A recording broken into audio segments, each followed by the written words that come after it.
I landed at Sunport just after noon with a duffel and a week of leave I'd fought to get. Albuquerque heat hit hard as the doors slid open. I grabbed a cab, gave the driver my sister's new address, and let him talk about green Chile while I watched mile markers. Patricia was the reliable one when we were kids. If she said, "Come visit," I came. The house sat on a quiet street, stucco, gravel, a thirsty mesquite. The cab rolled off. I rang the bell. Nothing. I knocked and tried the handle. Locked. Curtains drawn. A package on the step showed yesterday's date. I called Patricia. Voicemail. I stood there long enough to feel ridiculous in a Fort Carson t-shirt with a duffel on the porch like a lost recruit at the wrong barracks. Footsteps crunched on gravel. A young woman in a maid uniform slipped through the neighbor's side gate, eyes wide, breath short. "Are you Jennifer, Patricia's sister?" "Yeah," I said. "What's going on?" She gripped my forearm. "Don't go inside when they get back. Don't trust her husband. Please. Training says break contact when a stranger grabs you." Her fear stopped me. It wasn't theater. "What's your name?" I asked. "Mariah." She flicked a look at Patricia's door. "He's not what he says. None of this is." "Who's he?" I said, though I knew. Patricia had mentioned the new husband and changed the subject both times. "Travis," she said. "Please listen. They want—" She went still. A V8 rumbled from the corner. A black SUV turned onto the street. "They're back." She shoved a folded slip into my palm. "Hide it. Smile," she whispered, and slipped through the neighbor's gate like nothing had happened. The SUV pulled in. The driver got out mid-40s, Jim Strong, expensive sunglasses, easy grin. "You must be Jenny," he said. "Travis. Great to finally meet the famous sister." The passenger door opened. Patricia stepped out in a sundress, smile a little too bright. She hugged me tight. She felt thinner than I remembered. "You made it," she said. "Flight was easy," I said. "You change your number again?" "Long story," she said. "Come on in."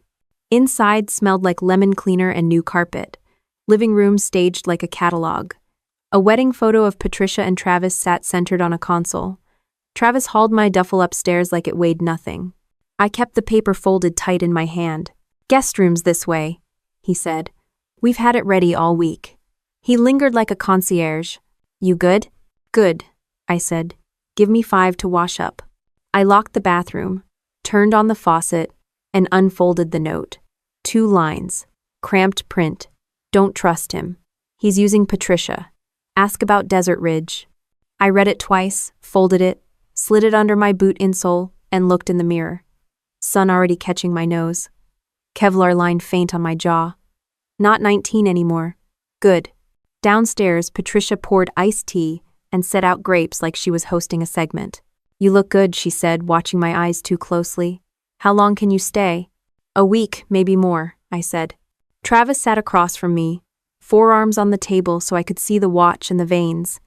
He asked about Fort Carson, deployments, and if rank changes much at the commissary. He knew enough to sound informed, not enough to sound like he'd lived it. He laughed at his own jokes on a delay. Patricia jumped in with HOA gripes and a new coffee place. When I asked about work, she pivoted. When I asked how they met, Travis answered for her. "I do construction," he said. "Small outfit. City's growing if you know where to look. Sometimes we bid federal. Paperwork's a maze." "What's the company?" I asked. "Garrison Build Partners," he said. "We partner with others when needed." His look sharpened. "You ever think about life after the army? Stability's underrated." "Hasn't killed me yet," I said. He smiled without his eyes. "It'll catch up. Investments beat paychecks." Depends who's investing," I said. He checked his watch. "We'll take you to a place with live music tonight. Patricia loves it." "Sounds good," I said. "Mind if I walk a bit? Shake off the flight." "Stay hydrated," he said, like he issued water discipline. "Sun sneaks up." I walked to the corner and back, noting cars, plates, open sightlines. The neighbor's gate was closed. No one stared. Back inside, Patricia handed me a spare key on a cactus keychain. "In case we miss you," she said fast. "You okay?" I asked, low. "I'm fine," she said, eyes sliding away. "New house, new routines." "New husband," I said. She gave a soft laugh. That too. We ran an errand for paper towels and milk. Travis drove and narrated the growth of Albuquerque like he'd invented it. Patricia sat in front, phone in her lap, scrolling nothing. From the back seat, I watched how they moved. Couples have rhythms. Theirs felt called out by a coach. She flinched when he reached for the radio. He glanced at her whenever my name came up, like calibrating. Back home, the tour. Master with a view, office with framed diplomas, a bookshelf that didn't quite hide a safe. People show what they want you to see so you won't ask about what they don't. We ordered takeout. Travis paid with cash from a clip and made sure I saw him tip cash too. Patricia cleaned like speed, calmed her nerves. I dried plates. You didn't say for sure you were coming, she said, low plates covering the sound. You said come, I said. I came. I'm glad, she said. And it was true. In the living room, Travis put a game on low and circled back to retirement and stability.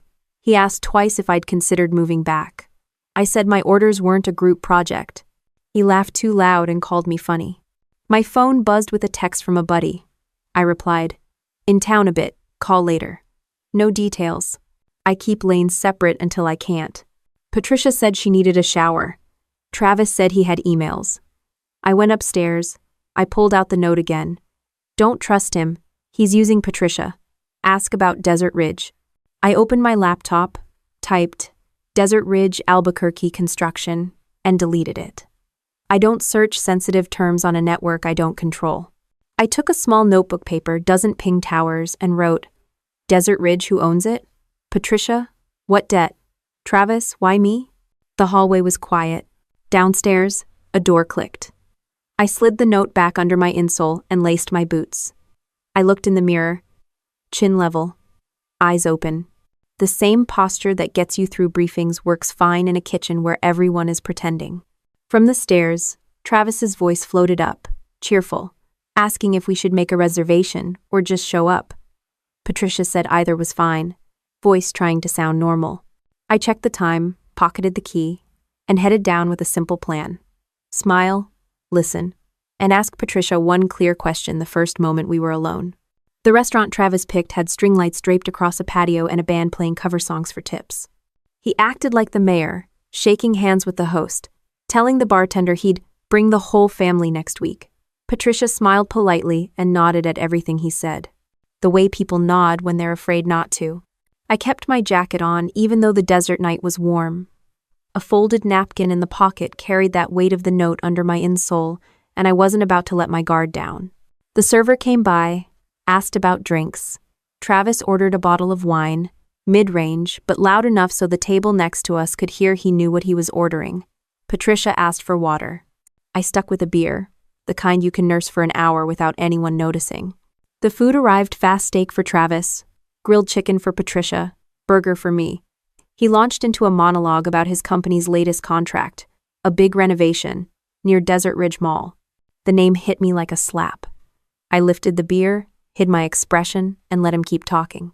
He threw around terms like partnerships, federal paperwork, big numbers, but there was nothing solid in his story. So Jenny, he said, slicing his steak like it had personally insulted him, you ever think about investing your retirement? Soldiers get a decent pension, right? Beats scraping by.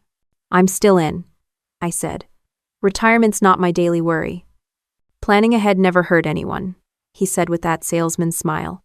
Especially with family involved. Patricia coughed lightly, sipped her water, and looked anywhere but at me. That was enough to tell me the subject had been rehearsed before. He wanted me involved, and she was too scared to push back. I changed the subject, asked Patricia about her work, about her old art projects she used to do when we were kids. She said she hadn't had time lately. Travis cut in. She helps me with paperwork. She's good with numbers. He put his hand on her arm like a reminder, not affection. The band shifted into an old Eagles song. Travis tapped the table with his knife. This is the life, huh? Drinks, music, no stress. Better than all that army discipline. I leaned back. Discipline keeps people alive. He grinned. Out here, money keeps people alive. The words hung heavier than the music. Patricia's eyes flicked to me for just a second, like she was silently asking me to drop it. I finished my beer and let the band fill the silence. When the bill came, Travis threw cash on the tray with a flourish. Outside, the night was quieter. We walked to the SUV. Travis unlocked it, but before climbing in, he lit a cigarette and stared down the street like he was expecting someone. Patricia slid into the passenger seat, shoulders tense. I climbed in the back, watching his reflection in the side mirror. On the way home, he kept talking about Albuquerque's growth, real estate, money flowing in from everywhere. It sounded like a sales pitch directed at me, but Patricia's silence screamed louder. Back at the house, she said she was tired and headed upstairs. Travis lingered in the kitchen, offered me a nightcap. I declined. He poured one anyway and leaned against the counter. "You know," he said, lowering his voice, "Patricia talks about you all the time. Says you were the strong one, the protector." He smirked. Funny how life turns out. She needed someone to protect her finances too. Lucky I showed up. I didn't answer. I just looked at the clock, then at him. He grinned like he'd scored a point. Upstairs, Patricia's door was closed. I went into the guest room, shut my door, and sat on the bed. The house was too quiet. Out of habit, I checked my phone signal good, battery full. I opened my notebook and wrote down Desert Ridge in block letters, underlined it twice. I stretched out, boots still on, listening. The house creaked in the way houses do when people are moving around quietly. From the floor below, faint voices rose and fell. Travis's tone was low, commanding. Patricia's was sharper, defensive. A drawer slammed. I sat up, ears straining. Her voice spiked, then dropped fast, like she'd caught herself. His reply was quieter but carried that edge I'd heard in mess halls before fights. A long silence followed, broken by the clink of glass. I stayed still until the voices died. My mind replayed Mariah's warning, her grip on my arm, her words, "Don't trust her husband." The note under my insole burned like a hot coal. The next morning, sunlight hit the blinds too early. I splashed water on my face and headed downstairs. Travis was already in the kitchen, coffee in hand, gym shorts on like he'd been up running. Patricia sat at the table, smiling too brightly, pancakes stacked in front of her. "Morning, sis," she said. "Hungry?" The pancakes were perfect, but she wasn't. Her hand shook slightly as she poured syrup. Travis clapped me on the back like we were teammates. "So," he said, "day 2 in paradise. What do you want to see first? Desert Ridge is nice this time of year. A lot of development. Maybe I'll show you around the site." Patricia's fork froze halfway to her mouth. She forced a laugh. "Maybe Jenny just wants to relax today." I cut into the pancake slowly. "Relaxing works." Travis shrugged. "Suit yourself. But opportunities don't wait forever." The words sounded casual, but the message wasn't. Patricia's smile cracked for just a second before she smoothed it over. I chewed slowly, tasted sugar and something sour beneath it. The day had only just started, and the pressure in that kitchen felt heavier than any deployment briefing I'd ever sat through. Patricia excused herself from the kitchen after breakfast, carrying her plate but leaving half the pancakes untouched. Travis rinsed his cup and whistled some tuneless melody, acting like nothing was off. When he headed into his office, I slipped upstairs. Patricia's bedroom door was cracked open. She sat at the edge of the bed, staring at her phone, shoulders hunched. "You okay?" I asked from the doorway. She startled, shoved the phone aside and forced a smile. "Just tired." I stepped in and sat down next to her. "You used to be a terrible liar. Guess you've improved." She gave a soft laugh, then sighed. "Some things don't change." Her voice was thin, almost like she wanted to say more but couldn't. I leaned forward, elbows on my knees. "Look, if something's wrong, you don't have to cover for him. You know that, right?" Her eyes flicked to the hallway. "Don't start. Please. I don't want a scene." That answer said more than anything else could. She stood, smoothed her dress, and said she needed to get ready for errands. I let it go, for now.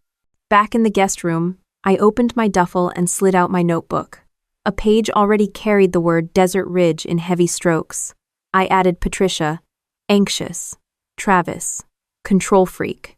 I wasn't a detective, but I'd been trained to track patterns. Fear leaves marks if you pay attention. By afternoon, Travis insisted on a family drive. He loaded us into the SUV, talking about the growing city and the money pouring in. He pointed out half-built subdivisions, office parks with construction fences, and signs boasting future development by Desert Ridge Partners. The name was there in block letters, on more than one sign. I kept my reaction hidden. Patricia stared out the window, quiet. We pulled into a strip mall, grabbed coffee, and sat outside. Travis scrolled his phone while Patricia picked at a muffin. I asked her softly, "Do you ever miss your old studio? You used to talk about painting." Her mouth twitched. That was a long time ago. Travis looked up, smirking. "She doesn't have time for that now. She helps keep the books straight. She's part of the business." I nodded slowly, but inside, something twisted. Patricia used to light up when she talked about colors, sketches, the smell of paint thinner. Now she was calculating receipts for a man who acted like he'd bought her future, along with the house. That night, the house carried a strange energy. Dinner was salmon and roasted vegetables. Travis poured wine, kept asking about my career, hinting again about long-term planning. Patricia barely spoke. Afterward, she offered to clean up, waving me toward the living room. I pretended to go, but instead lingered by the hallway, out of sight. The clatter of dishes and low voices carried through. "You can't keep pressing her," Patricia whispered sharply. "She needs to understand," Travis replied. His voice was low, measured, the tone of someone who enjoyed control. "She's valuable. We can use her connections. She trusts you. Don't make this harder." There was silence, then a quick exhale from Patricia. "She's my sister. I won't." "You will," he cut in. "Because if you don't, everything we've built comes down. You want that?" The room went quiet again, only water running in the sink. I backed away, careful not to let the floor creak. My pulse drummed in my ears. In the guest room, I sat on the bed, remembering things I hadn't thought of in years. Patricia holding my hand on the first day of school, when I'd been too nervous to step inside the classroom. Patricia covering for me when I broke Dad's truck mirror sneaking out. She had always carried the weight for me when we were younger. Now I was staring at the reality that she'd traded one burden for another, except this one had teeth. Later that night, I heard them again. Their voices came from downstairs, sharper this time. I crept to the top of the staircase and listened. Patricia's voice cracked. "You promised this wouldn't get dangerous." Travis hissed back. "Lower your voice, it's under control. The deals are moving, the money's clean. You just do your part." "I don't like lying to her," Patricia said. A chair scraped. "Then stop thinking of it as lying. Think of it as family security." The words made my stomach churn. Family wasn't supposed to be leverage. I slipped back to my room before the conversation ended. Lying awake, I stared at the ceiling, replaying every warning sign. Mariah's frantic grip on my arm, the folded note under my boot, Patricia's forced smiles, and Travis's casual questions that weren't casual at all. Sleep didn't come easy. Every sound in the house set me on edge. At some point, I thought I heard Patricia's muffled crying. Or maybe it was just the pipes. Morning light broke, and the smell of coffee drifted upstairs. I pushed myself up, boots still on, and stretched the stiffness from my shoulders. Today had to bring answers, one way or another. I left the house under the excuse of a morning run. Travis had gone out early in his SUV, and Patricia said she needed to catch up on bills. I laced up my shoes, jogged to the end of the block, then looped back toward the neighbor's gate. The sun was already baking the street, but my focus wasn't on the heat. I knocked once, twice. The door opened just a crack. Mariah's eyes appeared, nervous and darting. She pulled me inside before I could even say her name. The house smelled of coffee and laundry detergent, lived in and modest, compared to the polished showroom next door. "You shouldn't be here," she whispered. "If Travis sees—" "He's gone," I said, keeping my voice low. "Tell me what you know. Why did you warn me?" Mariah wrung her hands, then pointed me toward the kitchen table. She set down a glass of water and sat across from me, still glancing toward the windows. "I clean houses," she said, her accent soft but clear. "I don't ask questions, but when you see things, you can't unsee them. Men come late at night. They don't look like contractors. They talk about accounts, about moving money, about disappearing people who ask too many questions." Her eyes welled up, and she pushed a USB drive across the table toward me. "I copy things when I clean. Screens left open, papers on the desk, I don't understand all of it, but I know it's dangerous. Desert Ridge. It's not real. It's a shell. I slid the drive into my pocket, keeping my face steady. And Patricia? Where does she fit in? Mariah looked down at her hands. She's trapped. He makes her sign things. Transfers, contracts. He says it's for the company, but her name is on accounts. If he falls, he drags her down with him. The knot in my stomach tightened. And me? Why warn me? She met my eyes. Because he knows who you are. He thinks if he pulls you in, if your name is attached, then nobody will suspect. You're military. You're clean. That makes you useful. The words hit harder than I expected. I'd dealt with people trying to manipulate systems overseas, but never in my own family's backyard. Why help me? I asked. Mariah hesitated, her voice dropping. Because once, I loved someone like your sister. He trusted the wrong people. They ruined him. I won't watch it happen again. Upstairs, a floorboard creaked. She stiffened instantly. You have to go. My employer's home. If he sees you, I'll lose everything. She shoved me toward the back door, urgent but quiet. Before I stepped out, she whispered, Be careful. He's not just greedy. He's dangerous. I jogged back to Patricia's house, heart pounding harder than any workout. When I slipped in through the side door, Patricia was sitting at the table with a stack of envelopes. She looked up quickly, startled. Back already? She asked. Just a short run, I said, wiping sweat that wasn't from exercise. I glanced at the papers in front of her. Bills, bank statements, notices with balances that made my chest tighten. You need help with those? I asked. She pushed them into a neat pile, forcing a smile. It's fine. Travis has it handled. The lie hung in the air between us. By afternoon, Travis returned, carrying a bag of takeout like he was the perfect husband.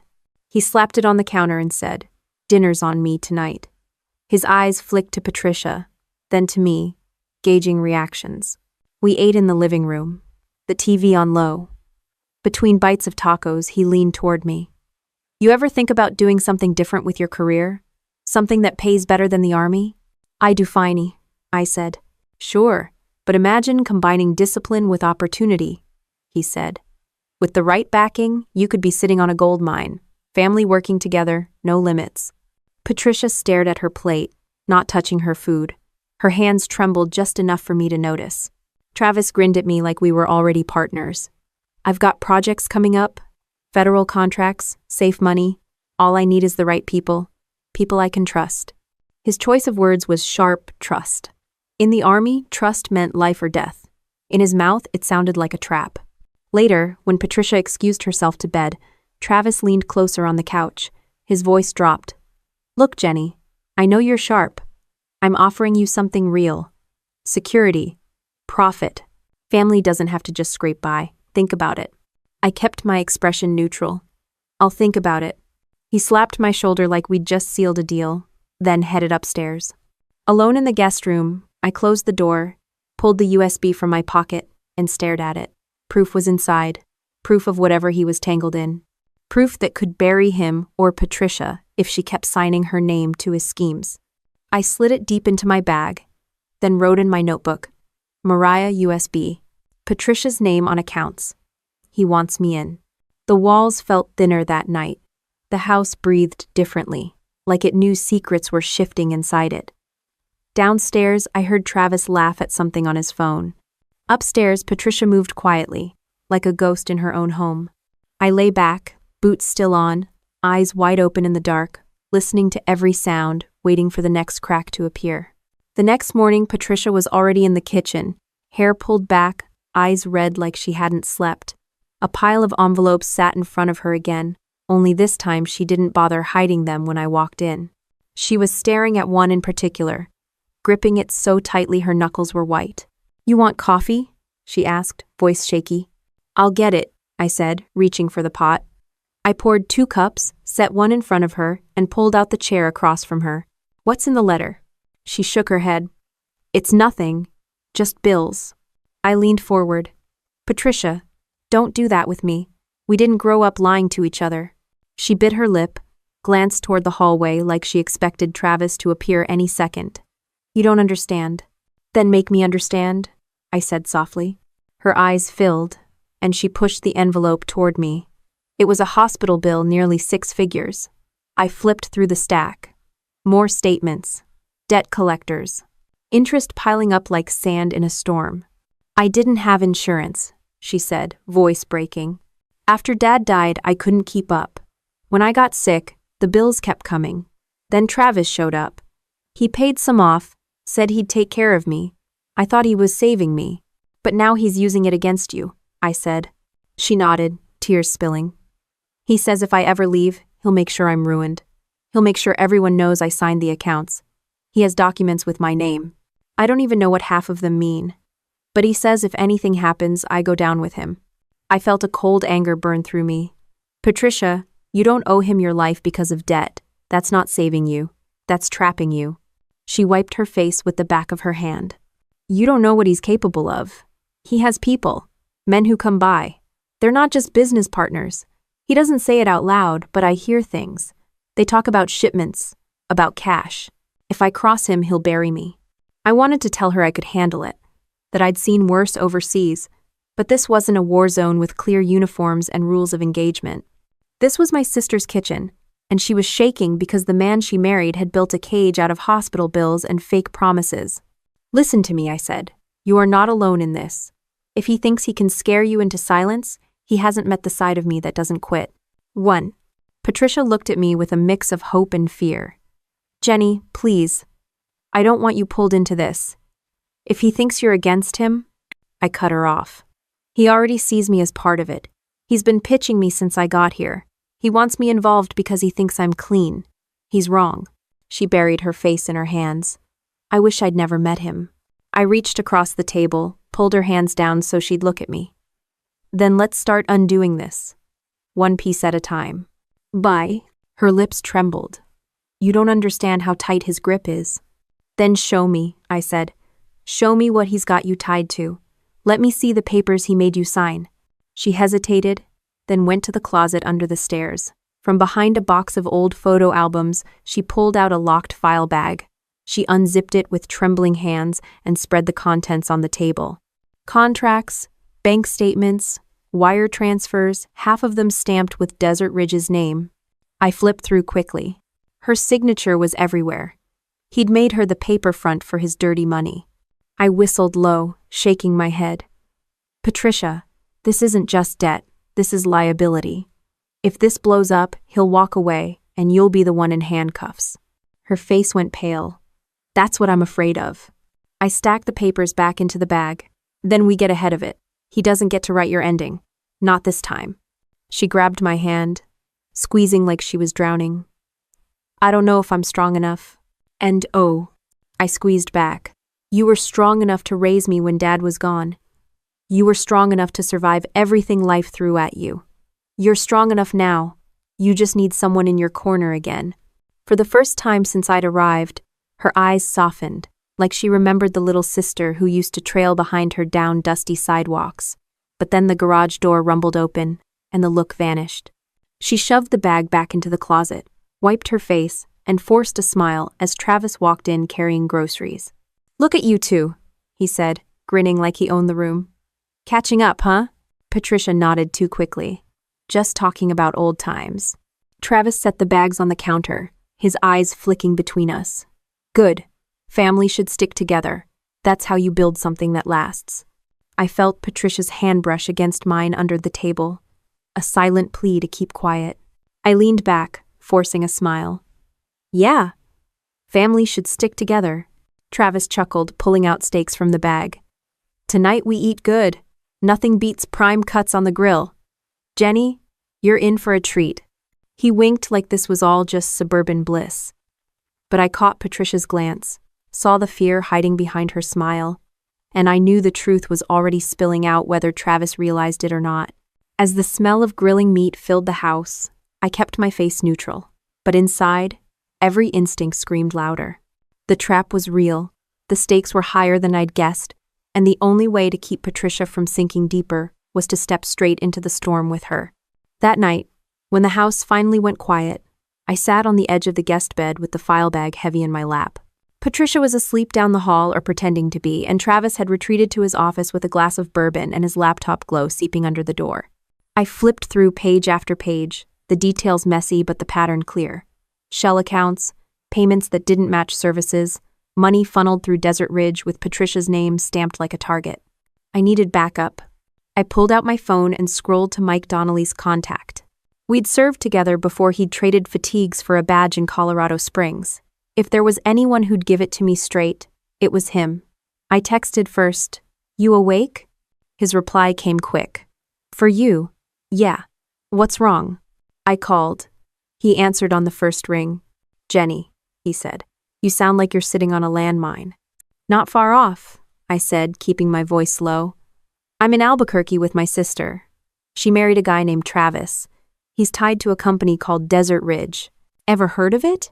Mike cursed under his breath. "Yeah, I've heard of them. They've been on radar for a while. Money laundering, shady contracts, even whispers about cartel ties. Nothing sticks because they keep using clean names to front the paperwork." "Like my sister," I said flatly. "Exactly," Mike said. "Tell me she hasn't signed anything." "She has. A lot. Enough that if it all blows up, she's the one in cuffs." Mike exhaled slowly. "That tracks. We've suspected they're using spouses and relatives as fall guys. I can put you in touch with some people, but you need to be careful. If Travis even sniffs that you're onto him, he won't play nice." I looked toward the office door downstairs. He's already trying to rope me in. Thinks because I'm military, I'll give him credibility. He's not wrong about the optics. "Then you need to get evidence," Mike said. "More than paperwork. Recordings, transfers, first-hand proof. USBs help, but they'll claim forgery unless you've got corroboration. Build a file, then we can move it up the chain." "Got it," I said. "One more thing," Mike added. "Don't go cowboy. These guys don't think twice about removing problems. You're not on deployment anymore. You're in their backyard, on their rules." I smirked, though it didn't reach my eyes. Rules never stopped me before. He chuckled. "That's what worries me. Keep your head on a swivel, Callahan. And if you go missing, I want a breadcrumb." I already had that covered. After we hung up, I wrote a short letter, sealed it in an envelope, and labeled it with his name. Inside, I laid out everything. Desert Ridge, Travis, the file bag, Patricia's situation, even the note Mariah had given me. I tucked the envelope into my duffel, hidden under the lining, planning to mail a copy in the morning if I got the chance. By the time I closed my eyes, the clock read past 2. Sleep was shallow, broken by every creak of the house. At some point, I thought I heard Patricia's door open, her soft footsteps pacing the hall, then retreating. Morning came with the smell of bacon. Travis stood at the stove, spatula in hand, wearing a grin too wide for the hour.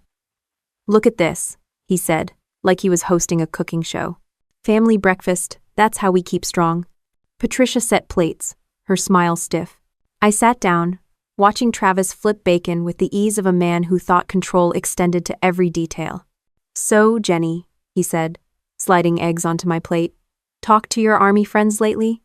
I bet they'd love a piece of what we're building here." I forced a casual shrug.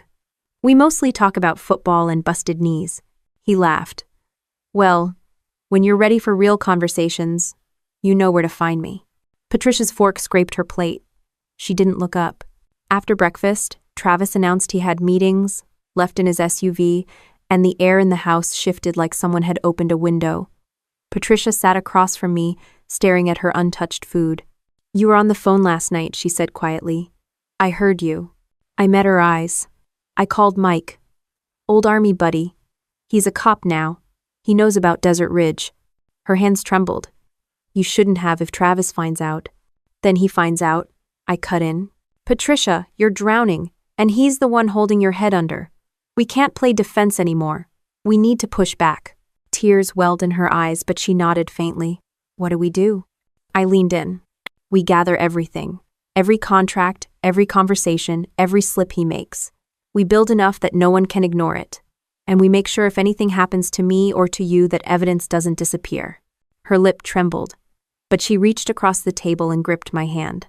"I don't want to lose you, too." "You won't," I said firmly. The garage door rumbled. She snatched her hand back, wiped her face, and stood to clear plates.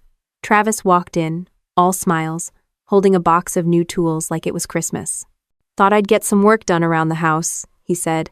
"Patricia, you'll love what I've got planned for the backyard." He glanced at me, eyes narrowing just slightly, like he was testing for cracks. "Jenny, maybe you can help me later. Military discipline's good for more than just salutes." I gave him a polite smile. "Sure. Just say when." As he disappeared into the garage, Patricia whispered without turning her head, "Be careful."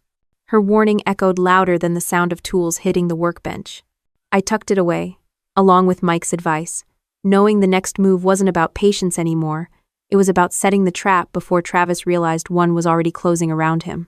The heat in Albuquerque carried through the late afternoon as Travis called me out back. He was leaning on the fence, sleeves rolled up, a beer sweating in his hand. His eyes tracked me like a drill sergeant deciding how far to push a recruit. "Jenny," he said, tilting his head toward the patio table. "Sit with me. Let's have a little chat." I sat, keeping my posture relaxed even though every muscle was coiled. He grinned, but it was the kind of grin that showed too many teeth. "You've been here a few days, and I get the feeling you're still sizing me up. That military thing, huh? Always watching, always analyzing." I shrugged. "Force of habit." He took a slow sip of beer. "Habit can be good, but it can also make you miss opportunities." That's what I wanted to talk about. Opportunity. He leaned forward, lowering his voice like we were co-conspirators. "You've got credibility, service record, respect. People listen to you.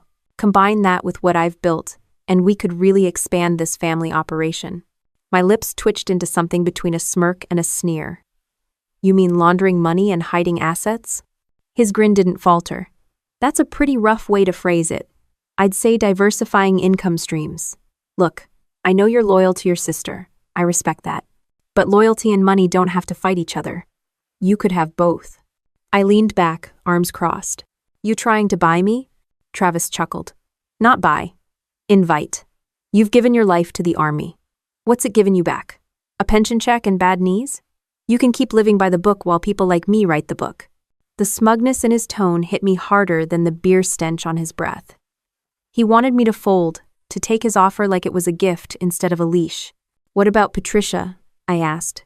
He waved it off. "She's fine. Comfortable. Better off than she's ever been. Don't let her whining fool you. She likes this life. She likes what I give her." The way he said it made my jaw clench. My sister wasn't a prize he handed down from a shelf. "You're wrong about her," I said evenly. He studied me for a long moment. "Maybe. But you know what I'm not wrong about? You. You're a soldier without a war, and I'm giving you one. A war you can win with money instead of bullets." His words hung there, heavy, designed to lure me. But I'd been trained to recognize manipulation, and Travis was using every tactic in the book: flattery, promises, subtle threats. I stood. "I'll think about it." He smirked. "That's all I ask." Inside, Patricia was folding laundry at the kitchen table. Her eyes flicked up when she saw me, searching my face for answers. I shook my head slightly, and she went back to her work, shoulders stiff. That night, I couldn't shake the conversation. The arrogance in his voice, the way he assumed I could be turned. It wasn't just about money. Travis wanted dominance. He wanted to prove he could bend me, the military sister, the one person Patricia still trusted. I needed proof, but I also needed to keep him talking. Predators reveal themselves when they think they've got you on the hook. The next day, he tested me again. Over lunch, he brought up investments, flipping his laptop around to show charts and numbers that looked impressive until you scratched the surface. "You help me bring in investors," he said. "Use your credibility. Veterans, community leaders, whoever you know. I'll make sure they see returns. That makes you look like a hero, and it builds our brand." "Your brand," I corrected. "Our brand," he shot back. "You and me. Family." Patricia sat silent through the pitch, her fork moving salad around her plate but never lifting it to her mouth. I caught her eye and saw fear swimming just under the surface. I let him ramble, nodding at the right times, feigning interest. The more rope I gave him, the more he'd hang himself. Later, he pulled me aside again, his tone darker. "You should know something, Jenny. I don't like people snooping around. I've had issues before, people thinking they could cross me. They don't last long. Just keep that in mind while you're staying under my roof. It was a warning, plain and simple. I met his stare without flinching. Duly noted. He smiled, but his eyes didn't. That night, Patricia knocked on my door after Travis had gone to bed. She stepped inside, her face pale. "He's pushing you, isn't he?" she whispered. I nodded. "He thinks I'll play along." Her hands twisted together. "Don't. Please. Once you're in, there's no way out." I know. He did the same thing to me. First, it was just signing papers. Then it was taking calls. Then pretending in front of people. And now, her voice broke. I put a hand on her shoulder. "You don't have to explain. I've seen enough." Tears slipped down her cheeks. "I feel like I'm losing myself. Like I'm just his extension." I squeezed her shoulder. "Not anymore. I won't let him break you." She shook her head. "You don't understand. He has people, not just business partners, dangerous people. If he thinks you're against him, then we don't let him think it." I cut in. "We play along until we've got what we need. Then we cut him off at the knees." "Hi." Patricia's eyes searched mine, like she wanted to believe it was possible. Finally, she whispered, "Be careful." The next morning, Travis greeted me with his usual too-wide smile. "Jenny, I've been thinking. You should come to one of our meetings. Meet some of the people I work with. It'll give you a better idea of what I'm talking about." It was a test, maybe even a setup. But I nodded. "Sure. Why not?" His smile widened. "Good, you won't regret it." But I already knew he was wrong. He would. The following evening, Travis announced we were going out to dinner. He made it sound casual, but his choice of words, "meeting some friends of mine," told me exactly what it was. A showcase, maybe even a test run to see how I'd handle being around his circle. He drove us to a downtown steakhouse where the booths were leather, the servers wore suits, and the conversations were muffled behind thick glass partitions. 3 men were already at the table, all dressed sharp, each with the kind of confidence that came from knowing laws didn't apply to them. Travis introduced me as Captain Callahan, my sister-in-law and Army success story. They shook my hand with smiles that didn't touch their eyes. One of them, a stocky guy with a gold watch, leaned in and said, "Travis tells us you've got credibility.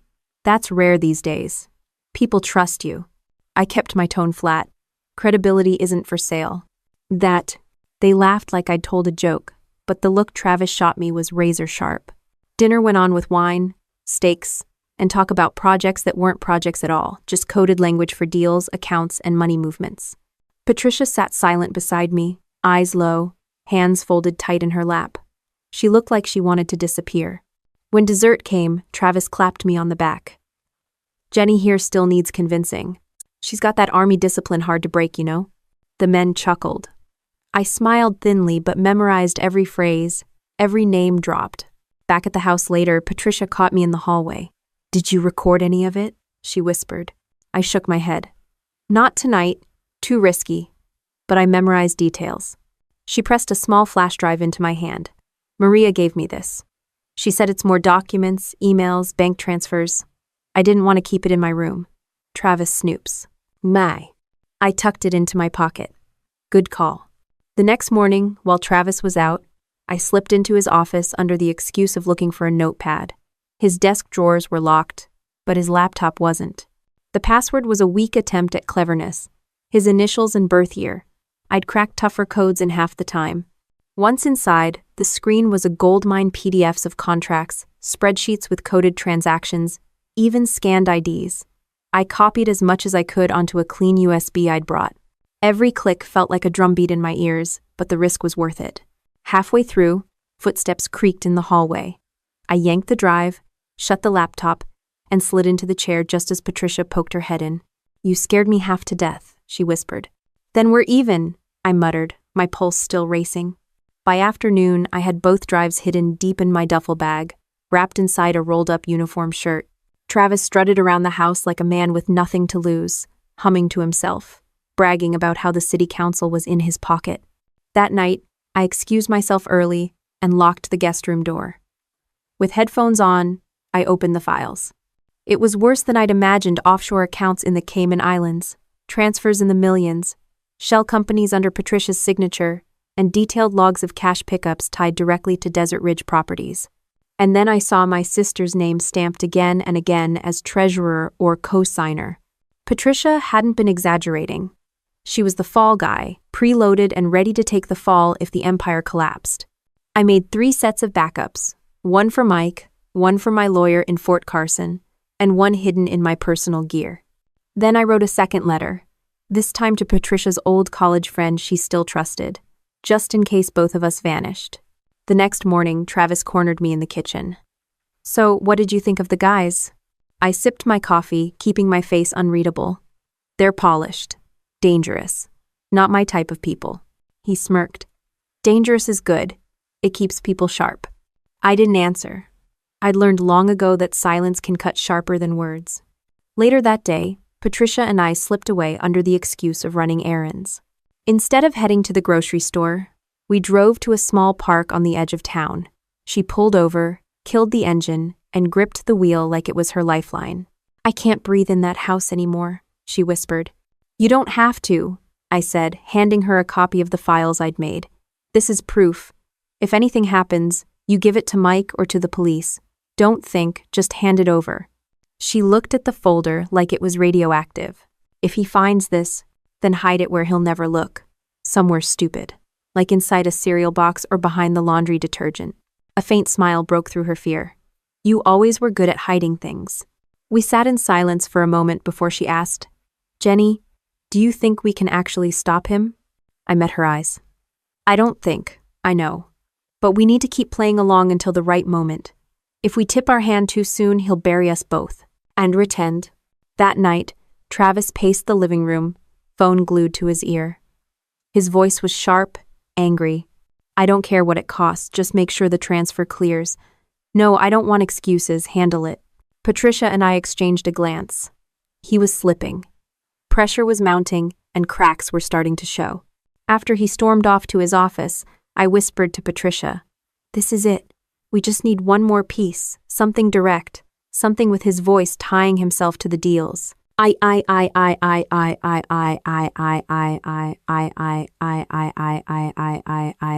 She nodded, her hands trembling as she clutched her glass of water.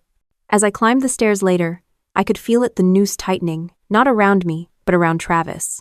The evidence was stacked, the witnesses lined up, and the man was too arrogant to realize how much rope he'd already given us. Patricia sat on the couch with a folded blanket in her lap, her eyes fixed on the TV but not really watching. The glow of the screen bounced across her face, highlighting every line of worry etched there.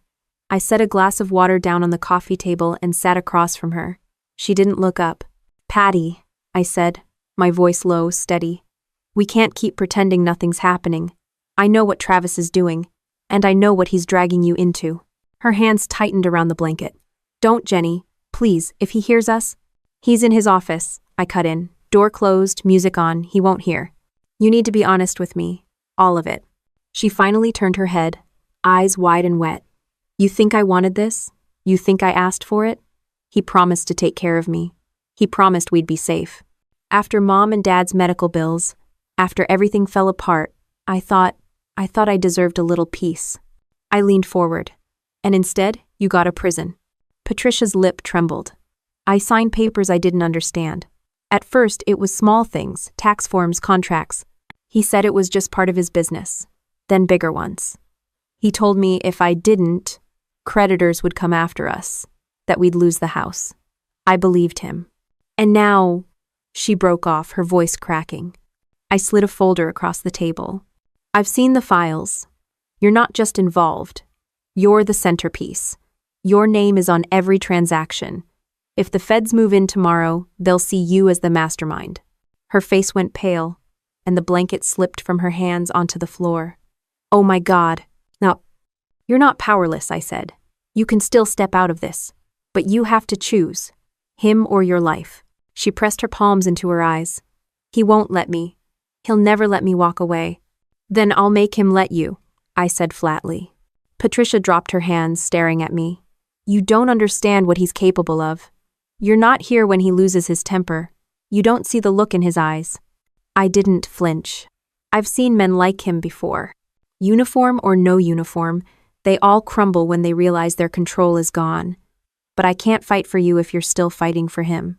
For a long moment, she didn't answer. Then she whispered, "He knows about the flash drive." My chest tightened. "What?" She nodded, shaking. "He hasn't said it outright, but yesterday he asked me if I thought you were hiding anything. The way he looked at me, I think he suspects."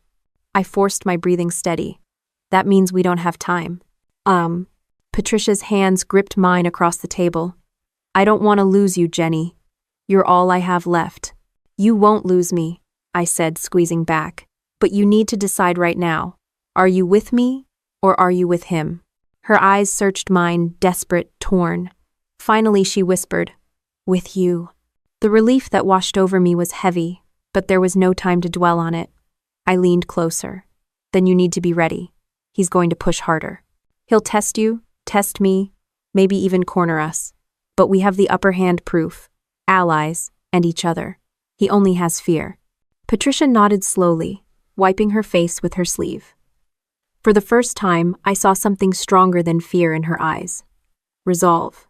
The sound of footsteps on the hardwood made us both jerk our heads toward the hallway. Travis's shadow stretched across the wall before he appeared, a smile plastered on his face, a glass of whiskey in hand.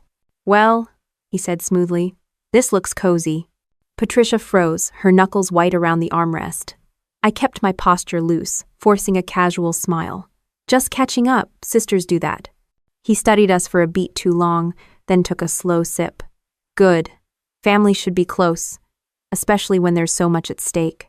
Patricia dropped her gaze, hiding her expression. Travis chuckled, then walked past us toward the kitchen. The ice clinked in his glass as he set it down on the counter. "You know," he called out, "I've been thinking we should update the paperwork, streamline things. Patricia, I'll need you to sign a few more documents tomorrow." Patricia's head snapped up toward me, panic flashing in her eyes. I kept my face calm, but every nerve in me buzzed. "Of course," I said lightly. "We'll help however we can." Travis's grin widened as he glanced back at me. "That's what I like to hear." That, after he disappeared upstairs, Patricia whispered, "What if he knows already?" "Then we stay 2 steps ahead," I said. That night, I slipped outside with my phone, pacing the backyard under the pale light of the porch lamp. I called Mike, updating him on everything. The dinner meeting, the files, Patricia's confession. "You're deep in it now," he said grimly. "If Travis suspects, it's only a matter of time before he makes a move. You need to lock down the evidence and prep an exit strategy." I'm not leaving without her," I said. "Didn't think you would," Mike replied. "Just remember, don't corner a snake unless you're ready to cut its head off." I hung up, staring out into the darkness. The cicadas buzzed, a steady hum, while inside the house Travis's footsteps moved above me, pacing. He thought he had control, but control slips the moment people stop fearing you. Patricia had chosen me. And now, there was no turning back. By the next afternoon, Travis was buzzing with energy, strutting around the kitchen like a man who'd just closed $1 million deal. He poured himself a glass of bourbon before lunch, humming off-key, flipping through a folder of papers. Patricia moved around him like a ghost, setting the table, but keeping her eyes down. Finally, he slapped the folder onto the counter and turned toward us. "Family meeting," he announced with fake cheer. "Sit down, both of you." End quote. I pulled out a chair and sat, every muscle tense, while Patricia slid in beside me. Travis opened the folder, laid out several documents, and pushed them toward Patricia. "These need your signature. Routine transfers. Nothing complicated." Patricia's lips parted, but no sound came out. Her hand trembled as she reached for the pen. I put a hand on hers before she touched it. "What's it for?" Travis smiled thinly. "It's for keeping this house. For making sure your sister stays comfortable. For ensuring all of us are taken care of. Unless you're suggesting we don't deserve that?" I met his stare, steady. "If it's routine, then you won't mind me reading them." His smile twitched. "Military discipline again. Always by the book." He leaned back, folding his arms. "Fine. Read." I scanned the first page, then the second. They weren't routine. They were transfers of property rights, essentially stripping Patricia of any legal ownership. Her name was being shifted to a shell entity, managed by Desert Ridge. I slid the papers back. She's not signing these. Patricia's chest rose and fell fast, like a trapped animal. Travis leaned forward, his voice dropping to a hiss. This isn't a debate. She signs or everything falls apart, and if it falls apart, you don't want to imagine what happens next. I straightened in my chair. You're not going to bully her anymore. The mask slipped for the first time. His jaw tightened, his eyes cold. He slammed his fist on the table, making Patricia flinch. Do you think this is a game, Jenny? Do you think your rank, your medals, make you untouchable here? This is my world, my rules. Patricia's eyes filled with tears, but she shook her head. No, Travis. I won't do it. For a moment, silence filled the room, heavy and dangerous. Then Travis chuckled darkly. So that's how it's going to be? Fine. But don't think there won't be consequences. And two. He stood, gathered the papers, and stalked out. The slam of his office door rattled the walls. Patricia broke down, burying her face in her hands. He'll kill me, she whispered. I knelt beside her, gripping her shoulders. No, he won't, because I'm not letting him. That evening, Travis's demeanor flipped back to charming host. He poured wine at dinner, cracked jokes, acted like the afternoon never happened, but his eyes told the truth. He was planning something. After the meal, he invited me into his office. One-on-one, he said, flashing a smile too wide. Patricia started to protest, but I squeezed her hand under the table and followed him. Inside, the blinds were drawn, the desk lamp casting a harsh glow. He poured 2 more bourbons and slid one across the desk toward me. Let's cut the crap, he said, sitting back. I know you've been snooping. I know Patricia's been whispering in your ear, and I know you think you're smarter than me. Nah. I didn't touch the glass. If you know all that, then you also know you're running out of time. Sooner or later, the truth comes out. Travis smirked. You think a USB stick and a few papers scare me? Please, I've buried worse. The difference is, those people didn't have family to protect. You do. She does. He leaned forward, his voice sharp as a blade. Sign the paperwork, Jenny. Convince your sister to do the same. Join the family business. Or I make sure you both disappear, and nobody ever finds a trace. I stared him down, refusing to blink. You're making a mistake, Travis. His grin widened. No, you are. The next morning, he made his move. Patricia and I walked into the living room to find the papers laid out again, but this time 2 men were sitting on the couch muscle, not friends. Their suits were cheap, their expressions flat. Travis stood by the fireplace, sipping coffee like it was just another day. Ladies, he said smoothly, let's try this again. Sign the documents and we all walk away smiling. Don't sign, and my friends here make sure nobody ever hears from you again. Patricia's face drained of color. I stepped in front of her, every instinct screaming at me to protect. You think this makes you strong? I asked him. Travis shrugged. It makes me practical. The men stood, closing in. One of them set the pen down in front of Patricia. Just sign, he muttered. Patricia's hand hovered, shaking. She looked at me, terrified. Don't, I said firmly. Don't give him the satisfaction. Travis's smile flickered. Last chance. Patricia's tears spilled, but then something shifted. She straightened, set the pen down deliberately, and said, no. For the first time since I'd arrived, she wasn't shrinking. She wasn't hiding. She was choosing. Travis's face darkened. He slammed his coffee cup down so hard it shattered. Then you've just signed your own death warrant. The men stepped closer, but I was already moving, grabbing the nearest chair and shoving it between us. Patricia scrambled back, her fear giving way to something fiercer defiance. The room erupted in chaos. Glass crunching underfoot, furniture toppling. Travis barked orders, but he'd lost the one thing that made him untouchable: Patricia's obedience. For the first time in years, she stood beside me, and together, we pushed back. The living room was wrecked, shards of glass from the coffee table scattered across the rug, the couch shoved crooked against the wall. One of Travis's men lunged at me, reaching for my arm, but years of combat training don't vanish. I shifted my weight, twisted his wrist, and drove my shoulder into his chest, sending him crashing backward into the broken table frame. He cursed, writhing, but stayed down. The second guy went for Patricia. Before he could grab her, I tackled him low, knocking both of us into the wall. My ribs screamed as drywall cracked behind me, but adrenaline drowned out the pain. Patricia snatched up a lamp and swung it hard, smashing it across his back. He staggered forward, dazed. Travis shouted, "Useless idiots!" and reached into his jacket. My heart dropped. He had a gun. I dove for Patricia, shoving her behind the overturned couch just as Travis fired. The shot ripped into the wall, plaster exploding inches from where her head had been. My ears rang, but I pushed us both lower, gripping her hand tight. "You think you can win this?" Travis barked, stepping closer, the barrel aimed steady, his grin twisted into something manic. "I own this house, this city, and both of you. There's no walking away." I forced my voice steady. "Wrong. You're already done." I held up my phone from behind the couch, the red light on the screen flashing. His eyes narrowed, realizing too late I'd been recording every word since the moment he threatened us. "You're bluffing," he growled. "Try me," I shot back. "The file's already backed up. Even if you kill us now, everything you've built burns." His finger tightened on the trigger. Patricia's voice cut through, trembling but loud. "Travis, stop. I won't cover for you anymore. You don't own me. Not my name, not my life." That broke him. His face twisted with rage. "You ungrateful." He swung the gun toward her. I launched from behind the couch, slamming into him with full force. The gun fired again, the sound deafening, but the shot went wild. We crashed to the floor, grappling, the gun skidding across the hardwood.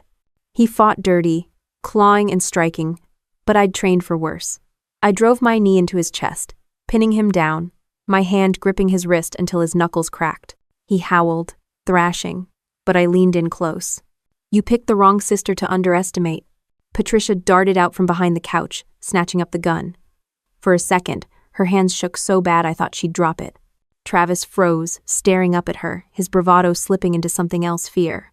"Patty," he said, his voice suddenly smooth again, desperate. "Baby, think about this. I did it all for us. For you. We're a team." Patricia's tears streaked down her cheeks, but her grip steadied. "No. You used me. You used everything I had. And I'm done." She didn't fire. Instead, she tossed the gun across the room, out of reach. "The law can deal with you." Travis snarled, shoving hard enough to knock me back an inch. But before he could scramble free, sirens wailed outside. His eyes went wide. "What did you do?" I smirked, breathing hard. "Left breadcrumbs." The front door burst open, and uniformed officers stormed in with guns drawn. "Hands where we can see them!" one shouted. Travis stiffened, then raised his arms, fury etched across his face. "This is a mistake. I'll bury you all." The officers moved fast, cuffing him while his men groaned on the floor, too battered to resist. One detective stepped forward, eyes sharp. "Jennifer Callahan?" I nodded. "That's me." Mike Donnelly said to expect fireworks. Guess he wasn't exaggerating. Patricia clutched my arm, her whole body trembling, but she didn't look away as they dragged Travis out, still shouting threats. The detective gestured at the wrecked living room. "We'll need statements, and all the evidence you've got." I pulled the USB from my pocket, set it on the counter. "There's more where that came from. Copies in 3 places, enough to shut Desert Ridge down." He picked it up carefully. "Good, because from the look of it, this whole operation's been rotting for a long time, and you two just lit the fuse." As the officers hauled the men out, the house finally fell quiet. Patricia sank onto the couch, burying her face in her hands. I sat beside her, wrapping an arm around her shoulders. "It's over," I said softly. Her voice cracked. "Is it? Or will he find a way back?" I squeezed tighter. "Not this time. We've got proof. We've got witnesses. He's not walking out of this." She lifted her head, her eyes red but clear. I thought I'd never get free, that I'd always be his shadow. "You're not his shadow," I told her. "You're my sister, and you're still standing." For the first time since I'd arrived, she let out a shaky laugh, almost a sob. "You always were the stubborn one." I smiled faintly. Guess it finally paid off. The detective returned with a clipboard. "We'll need you both down at the station tomorrow for formal interviews. Tonight, though, you're free to rest." "Rest sounds good," I muttered, glancing at Patricia. She nodded weakly, leaning into me. The officers filed out, the last squad car pulling away with Travis in the back seat. The house was a mess, but for the first time it wasn't filled with his shadow. I looked around at the broken glass, the overturned furniture, the cracks in the wall. It wasn't just wreckage. It was proof of a fight finally taken back. Patricia whispered, "Thank you, Jenny, for not giving up on me." I kissed her forehead. Family doesn't give up. Not ever. End of 4. The night settled heavy around us, but instead of dread, it carried something else: relief. Travis had thought fear would keep us in chains. He'd never understood that family, once united, can break any chain laid against it. Morning sunlight spilled across the wreckage of the living room, catching every shard of glass like little reminders of what we'd survived. Patricia sat at the table with a mug of coffee, her hands steady for the first time in days. She looked exhausted, but there was a peace in her face I hadn't seen since I stepped off the plane. I poured myself a cup and sat across from her. For a while, we didn't talk. The silence wasn't heavy anymore. It was healing. "Finally," she said, "they took him, but I can still hear his voice in my head. The threats, the way he twisted everything I said." I reached over, covering her hand with mine. "That voice doesn't own you anymore. He's behind bars, and you're still here. That's the only thing that matters." She nodded, eyes glistening. "I thought I'd never be free, that I'd always be his." "Not anymore," I said firmly. "You're Patricia Callahan. You're my sister, and you've got your life back." The words sank in, and for the first time, she smiled without forcing it. Later that day, detectives came by with updates. Travis had been formally charged fraud, conspiracy, attempted coercion, and enough financial crimes to keep him locked up for decades. Desert Ridge was unraveling fast. Investigators were freezing accounts, seizing properties, and pulling in his associates one by one. Patricia listened with her arms crossed, her jaw tight. "So all those papers I signed?" The detective shook his head. "We've got enough evidence to prove you were coerced. Between your sister's recordings, the backup files, and testimony from the housemaid Maria, right? You're clear. You were a victim, not an accomplice." "Lie." Patricia sagged into her chair, relief flooding her features. I caught her eye, and she mouthed, "Thank you." When the officers left, she stood in the middle of the wrecked room, staring at the broken furniture, the cracked drywall, the stains in the carpet. "This place feels poisoned," she whispered. "Then walk away from it," I told her. "Sell it, burn it, do whatever you need to, but don't let it chain you anymore." She turned to me, her eyes fierce now. "I want to start over. Away from this city, away from him. I don't even care if it's small, just somewhere quiet where I can breathe again." I smiled. "That sounds a hell of a lot better than this mansion." That afternoon, I helped her pack a few essentials. She moved slowly at first, hesitant, like she was waiting for Travis to come through the door and stop her. But when the closets started emptying and boxes piled up, something shifted. She was taking her life back one drawer at a time. I made a call to Mike, who promised to connect her with a victims assistance program and legal aid. "She'll be protected," he assured me. "No way Travis gets another shot."